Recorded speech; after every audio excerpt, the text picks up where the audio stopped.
Assalamualaikum warahmatullahi wabarakatuh.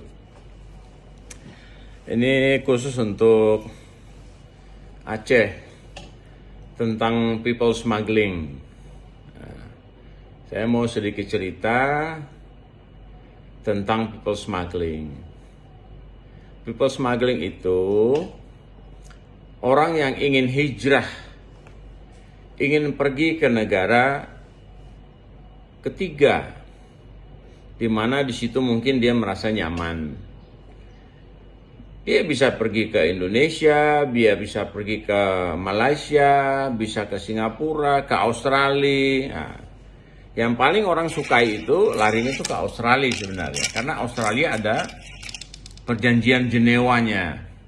Apabila mendapat kecelakaan di laut, musibah di laut, pengungsian dan sebagainya, mereka berkewajiban menolong dan menampung, bahkan menerima korban-korban tersebut, karena sesuai dengan perjanjian Jenewa mereka.